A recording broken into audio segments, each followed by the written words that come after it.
अनुदान प्राप्त अशासकीय विद्यालयों द्वारा ही भरा जाना है।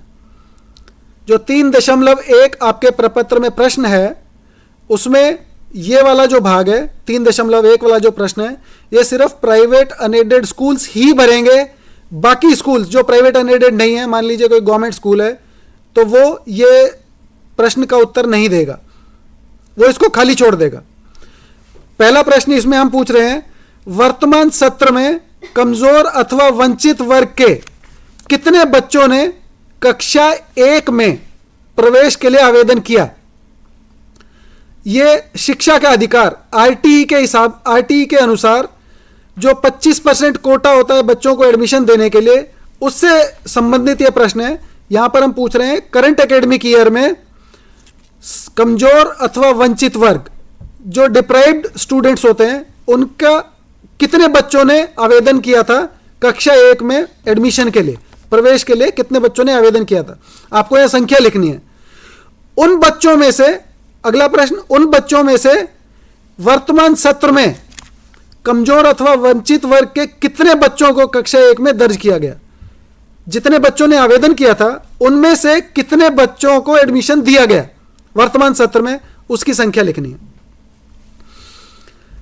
3.2 जो प्रश्न है वो सिर्फ अनुदान प्राप्त अशासकीय विद्यालय एडेड स्कूल्स ही भरेंगे। पहला जो प्रश्न था 3.1 वो प्राइवेट अनएडेड के लिए था सिर्फ। जो 3.2 है वो सिर्फ एडेड विद्यालयों के लिए है, जिसमें हम पूछ रहे हैं प्रारंभिक शिक्षा हेतु विद्यालय को कितने प्रतिशत अनुदान शासन से प्राप्त हुआ। यहां पे संख्या लिखनी है। For primary education every aided school gets some percentage from government.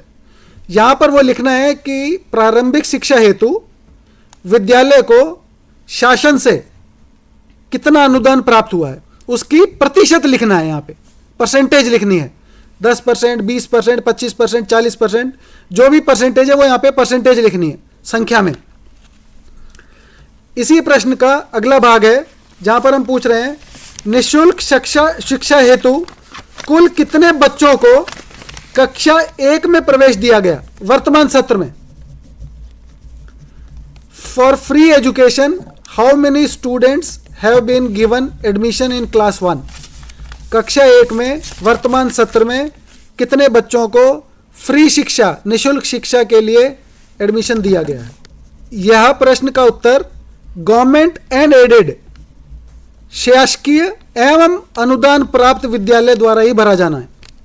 उनमें से पुरुष कितने हैं, महिलाएं कितनी हैं। उसमें थोड़ा सा मैं सुधार कर लूं। जो 3.3 प्रश्न है उसमें ए पार्ट है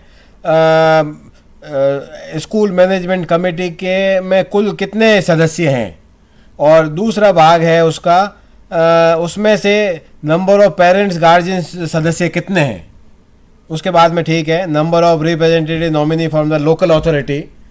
यहां पर 3.3 को अगर हम एक बार दोबारा से देखें, यहां पर क्या विद्यालय में पालक शिक्षक संघ, यहां पर इसका मतलब है स्कूल मैनेजमेंट कमेटी, एसएमसी के बारे में हम लोग चर्चा कर रहे हैं। स्कूल मैनेजमेंट कमेटी का गठन हो गया है कि नहीं। अगर स्कूल मैनेजमेंट कमेटी का गठन हुआ है तो आप हां लिखेंगे, कोड संख्या 1 लिखेंगे, अन्यथा कोड संख्या 2 लिखेंगे। अब यहां पर स्कूल मैनेजमेंट कमेटी में कुल सदस्यों की संख्या, आपको उसमें से उन सदस्यों में कितने पुरुष और कितने महिला हैं वो बताना है। उसके बाद दूसरे भाग में इसी में हम पूछ रहे हैं स्कूल मैनेजमेंट कमेटी में कितने अभिभावक भी हैं। अभिभावकों की संख्या आपको लिखनी है पुरुष और महिला में। इसी तरह जो अगला इसी प्रश्न का जो अगला भाग है उसमें हम पूछ रहे हैं स्थानीय निकाय के सदस्यों प्रतिनिधियों की संख्या। यह भी आपको पुरुष और महिला अलग अलग बताने हैं कि कितने पुरुष और कितने महिला हैं। इसी में अगला भाग है इस प्रश्न का गत सत्र में हुई पीटीए बैठकों की संख्या भरें। यहां पर संख्या भरनी है कितनी मीटिंग्स हुई हैं। उसी के बाद जो अगला भाग है इसी प्रश्न का, उसमें हम लोग लिख रहे हैं एसएमसी द्वारा विद्यालय विकास की योजना तैयार की गई है कि नहीं। whether the school development plan has been developed by the SMC or not। हाँ या ना में आप जवाब देंगे। उसके बाद अगला भाग है इसी प्रश्न का, क्या बच्चों से संबंधित जानकारी आरटीई के अनुसार, शिक्षा के अधिकार के अनुसार ठीक प्रकार से संधारित की जा रही है? हाँ या ना में आप बताएंगे। एसएमसी का अलग से, अगर उसका अगला प्रश्न है, एसएमसी का अलग से कोई बैंक खाता खोला गया है क्या? अगर कोई बैंक खाता खोला गया है तो उस बैंक का नाम, यहां पे आप नाम पूरा लिखेंगे बैंक का, बैंक की शाखा का नाम, यहां पे आप बैंक की शाखा का नाम लिखेंगे और बैंक का खाता क्रमांक, बैंक का अकाउंट नंबर लिखेंगे। यदि आपके विद्यालय के पास उस एसएमसी के बैंक अकाउंट का आईएफसी कोड है तो वो भी आप लिखेंगे, अन्यथा आप आईएफसी कोड को खाली छोड़ सकते हैं। इसी पृष्ठ पर जो चौथा प्रश्न है उसमें हम लोग पूछ रहे हैं विशेष प्रशिक्षण का विवरण, डिटेल्स ऑफ स्पेशल ट्रेनिंग। पहला भाग उस प्रश्न का, वर्तमान सत्र में विशेष प्रशिक्षण के लिए दर्ज बच्चों की संख्या, special for the current academic year special training के लिए कितने बच्चों की संख्या, कितने बच्चे दर्ज किए गए, उसकी आप संख्या यहां पे लिखेंगे। बालक अलग से लिखेंगे, मतलब लड़कों की संख्या अलग से, और बालिकाओं की संख्या आप अलग लिखेंगे। अगले भाग में हम पूछ रहे हैं वर्तमान सत्र में विशेष प्रशिक्षण प्राप्त करने वाले बच्चों की संख्या। वहां पे था सिर्फ दर्ज कितने किए गए, यहां पे है कितने बच्चों को प्रशिक्षण प्राप्त करने वाले बच्चों की संख्या 30 सितंबर तक।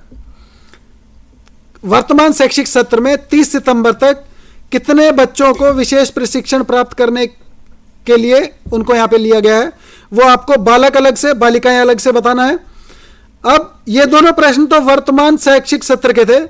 इसके बाद जो अगला भाग है इसी प्रश्न का, उसमें हम गत शैक्षणिक सत्र में 2009-10 में पूरे एकेडमिक ईयर में, पूरे अकादमिक सत्र के लिए विशेष प्रशिक्षण हेतु दर्ज बच्चों की संख्या, कितने बच्चों को दर्ज किया गया था, और अगले भाग में गत सत्र में विशेष प्रशिक्षण पूर्ण करने वाले बच्चों की संख्या, कितने बच्चों को स्पेशल ट्रेनिंग दी गई, कितने बच्चों को विशेष प्रशिक्षण दिया गया, बालक बालिका आप अलग अलग बताएंगे। इसी विशेष प्रशिक्षण का अगला भाग हम ले रहे हैं, स्पेशल ट्रेनिंग का अगला भाग, जिसमें हम पूछ रहे हैं विशेष प्रशिक्षण स्पेशल ट्रेनिंग किसके द्वारा की जा रही है, जिसमें कोड्स नीचे दिए हुए हैं, जिसमें अलग अलग वैल्यूज नीचे दी गई हैं। जिसमें पहला कोड है विद्यालय के शिक्षकों द्वारा स्पेशल ट्रेनिंग दी जा रही है, या दूसरा कोड है विशेष प्रकार के प्रशिक्षक द्वारा स्पेशल ट्रेनिंग के लिए अलग से टीचर्स हैं, या कोड नंबर 3 दोनों प्रकार के, मतलब कोड नंबर 1 और कोड नंबर 2 दोनों को इंक्लूड करके, दोनों को मिला के कि विद्यालय के शिक्षक भी स्पेशल ट्रेनिंग देते हैं या विशेष प्रकार के प्रशिक्षक भी लाए गए हैं। 4 नंबर अशासकीय संस्था, किसी एनजीओ द्वारा ये ट्रेनिंग दी जा रही है, या इनके अलावा अगर कोई ट्रेनिंग देता है तो आप कोड नंबर 5 लिखेंगे। अगर ट्रेनिंग देने के लिए, अगर स्पेशल ट्रेनिंग देने के लिए, अगर विशेष प्रशिक्षण देने के लिए कोई भी उपलब्ध नहीं है तो आप कोड संख्या 6 लिखेंगे। इसी प्रश्न का अगला भाग, विशेष प्रशिक्षण कहां दिया जा रहा है, location of special training, special training कहां दी जा रही है, where is the special training imparted. अगर विद्यालय के परिसर में ही स्पेशल ट्रेनिंग दी जा रही है, अगर विद्यालय के परिसर में ही विशेष प्रशिक्षण दिया जा रहा है बच्चों को, तो कोड संख्या 1, नहीं तो विद्यालय के परिसर से बाहर दी जा रही है तो कोड संख्या 2, अगर दोनों प्रकार से है तो कोड संख्या 3 लिखेंगे। अगला भाग इसी प्रश्न का है, जहां पर हम पूछ रहे हैं विशेष प्रशिक्षण किस प्रकार का है। अगर आवासीय है, अगर रेजिडेंशियल है तो कोड संख्या 1 लिखेंगे, अगर नॉन रेजिडेंशियल गैर आवासीय है तो कोड संख्या 2 लिखेंगे, अगर दोनों प्रकार का है तो कोड संख्या 3 लिखेंगे। अगला प्रश्न इसी भाग में, विशेष प्रशिक्षण के लिए उपलब्ध शिक्षकों, स्वयंसेवकों की संख्या, स्पेशल ट्रेनिंग के लिए अलग, स्पेशल ट्रेनिंग के लिए टीचर्स या रिसोर्स पर्संस या रिसोर्स टीचर्स जो हैं उनकी संख्या आप लिखें यहां पे। उसके बाद का जो भाग है उसमें हम पूछ रहे हैं शिक्षकों की संख्या जिन्हें विशेष प्रशिक्षण के लिए प्रशिक्षित किया गया है, ऐसे टीचर्स की आपको यहां पर संख्या लिखने हैं, नंबर्स लिखने हैं, जिनको स्पेशल ट्रेनिंग प्रोवाइड करने के लिए, जिनको स्पेशल ट्रेनिंग देने के लिए प्रशिक्षण मिला है, ट्रेनिंग उनको मिली है, तो उन टीचर्स की आपको यहां पे संख्या लिखनी है। उसके बाद का भाग है हमारा, विशेष प्रशिक्षण के आवश्यक सामग्री बच्चों के लिए उपलब्ध है कि नहीं। स्पेशल ट्रेनिंग के लिए जो मटेरियल है वो बच्चों को उपलब्ध कराया गया है कि नहीं। आपको हां या ना में इसका उत्तर लिखना है। हां के लिए कोड 1, ना के लिए कोड 2। अगला भाग इसी प्रश्न में, विद्यालय का वर्तमान शैक्षिक सत्र किस माह में प्रारंभ हुआ। यह प्रश्न भरते टाइम आपको यह ध्यान रखना है कि आपको यहां सिर्फ मंथ लिखना है, माह, कौन से महीने में इस विद्यालय का शैक्षणिक सत्र शुरू हुआ। अप्रैल में, मई में, जून में, जुलाई में। आपको जो कोड लिखना है यहां पे, आपको पूरा मई या जून या जुलाई नहीं लिखना, उसका कोड लिखना है, नंबर लिखना है। जैसे जनवरी के लिए 1, फरवरी के लिए 2, मार्च के लिए 3, इस तरह से आपको यहां पर जो माह का नंबर लिखना है फॉर करंट एकेडमिक ईयर, वर्तमान शैक्षिक सत्र के लिए। छठा प्रश्न, क्या वर्तमान सत्र में छात्रों को निःशुल्क पाठ्य पुस्तकें 30 सितंबर तक प्राप्त हो गई हैं। स्टूडेंट्स को फ्री टेक्स्ट बुक अवेलेबल हुई कि नहीं हुई इस करंट एकेडमिक ईयर में, उसकी इंफॉर्मेशन आपको हां या ना में बताना है। यदि हां, अगर बच्चों को फ्री निःशुल्क पाठ्य पुस्तकें मिल गई हैं, उपलब्ध करा दी गई हैं, तो वर्तमान सत्र में छात्रों को निःशुल्क पाठ्य पुस्तकें कब प्राप्त हुई। कब प्राप्त हुई, आपको यहां पे फिर से माह की जानकारी देनी है, कौन से महीने में उपलब्ध हुई उसकी इंफॉर्मेशन देनी है। साथ में आपको वर्ष भी बताना है। प्रश्न 7 में हम पूछ रहे हैं, शाला में पाठ्य पुस्तक, टीएलई एवं खेल सामग्री की उपलब्धता का विवरण। यह आपको कक्षा वाइज, कक्षा अनुसार, हर एक कक्षा के लिए, कक्षा 1 से लेके कक्षा 8 तक, अगर आपके विद्यालय में कक्षा 1 से कक्षा 8 तक की पढ़ाई होती है तो आप कक्षा 1 से लेके कक्षा 8 तक का पूरा विवरण देंगे। जो नीचे 3 प्रश्न दिए गए हैं उन 3 प्रश्नों के लिए। अगर आपके यहां पर आपके विद्यालय में कक्षा 5 से 8 तक या कक्षा 6 से 8 तक होती है पढ़ाई, अगर कक्षा 6 से कक्षा 8 तक की पढ़ाई होती है तो आप पहली से लेकर कक्षा 5 तक का विवरण नहीं देंगे, जिसमें पहला भाग निःशुल्क पाठ्य पुस्तकों का पूरा सेट उपलब्ध हुआ है कि नहीं। बी पार्ट में टीएलई की सभी ग्रेड या सभी कक्षाओं में उपलब्धता है कि नहीं। सी पार्ट में, स पार्ट में हम लोग बोल रहे हैं खेल सामग्री की ग्रेड वार उपलब्धता, हर एक ग्रेड के लिए, हर एक कक्षा के लिए खेल सामग्री उपलब्ध है कि नहीं।